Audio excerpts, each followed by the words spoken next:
Late last year, the 2024 box office forecast wasn't looking too good for theaters, but they may have a messiah on the horizon. Well, not really, but they do have some good news coming up.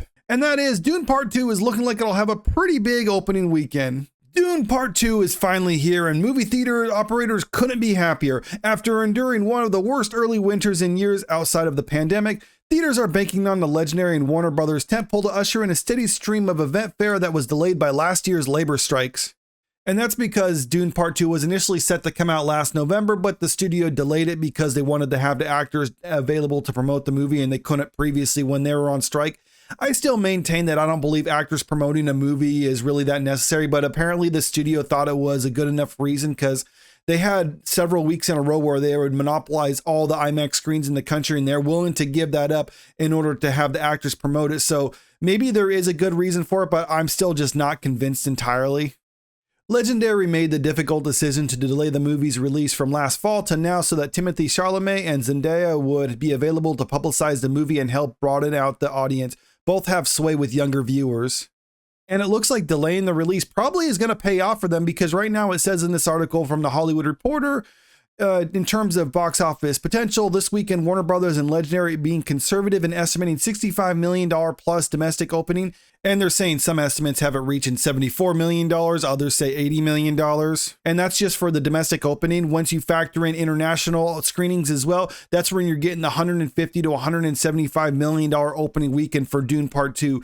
When you compare that to the long-range forecast from Box Office Pro, it was saying the domestic opening around 50 to 75 million. So it's looking like Dune Part 2 will fit somewhere within the upper echelons of what those early projections were. And this was coming out sort of near the start of the month. And that's obviously a good sign for the studio because with a budget of $190 million, this movie probably needs to make close to $600 million to break even. And so far, at least if these early projections are to be believed, that they're well on their way to hitting that mark, especially when you take into consideration the early critic scores for this movie are really good. Right now I have Metacritic pulled up and you can see it has a 78 critic score for this. And then when you flip over to Rotten Tomatoes, it's a 97% on Rotten Tomatoes. Now keep in mind, these are the early reviews. Let me just see. This is top critics, 95% for top critics. So this is a real good sign for the movie, especially when you compare it to the first Dune movie that came out a couple of years ago.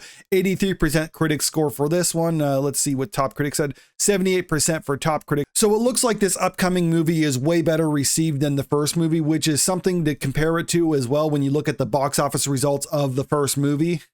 Dune Part 1, or just Dune, opened up to $41 million domestically during its opening weekend and had a grand box office total of just under $435 million. So it did okay because the budget was around $165 million-ish.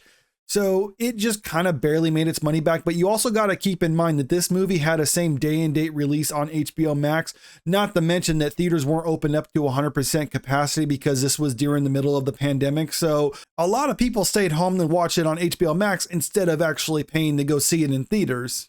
This Variety article from October 2021 goes into the viewership figures for Dune when it came out on HBO Max. And according to Samba TV, Dune was viewed on HBO Max by 1.9 million US households from Thursday to Sunday.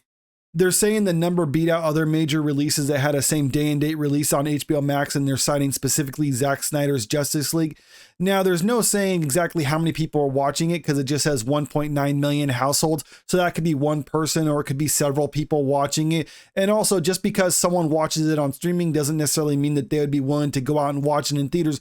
But it does show that there is an interest for this movie. And now that there's not having that option available to watch it on HBO Max, it's looking like Dune 2 will probably have a pretty big result and a lot more people coming out to see it in theaters. Going back to the numbers for Dune Part 1, and just bear with me for a second here, because let's assume that Dune Part 2 kind of follows the same trajectory as Dune Part 1, except you just use these new projections. So this one had $41 million domestically during its opening weekend, and it made $434 million globally during its entire box office run.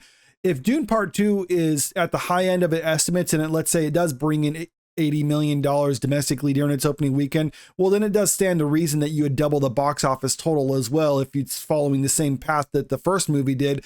And that would mean it would make around $860 to $870 million during its entire theatrical run. But you also have to take into consideration that Dune Part 2 has a lot more hype around it than Dune Part 1 did. So I don't know. I mean, people saying it could actually hit the $1 billion mark. I see that as a distinct possibility here, which is something that a lot of theaters are really hoping for, because one of the things that I brought up at the start of this video is how theaters were really struggling over the last fall and winter season. And so far, they haven't had anything that really drove out audiences. And this could be the first major movie in a long time that actually helps out theaters and really brings people back to the cinemas. Is this going to be the movie that saves theaters? No, it's just one movie, and theaters need to have a pretty steady flow of good movies, or at least something decent, in order to generate revenue. But this is a welcome change from what they've been used to for the last several months, and maybe it'll help propel them into the summer movie season when you got Deadpool 3 coming out, and that should be another big hit that helps propel them another few months forward. But the fact of the matter is, this is a movie that's projected to actually do really well, and this is probably something I'm guessing theaters are really welcoming. But let me know what you think about all this in the comment section below, and don't forget to subscribe to the channel if you haven't already, and make sure you click that like button and share the video, because it really helps out the channel. Thank you.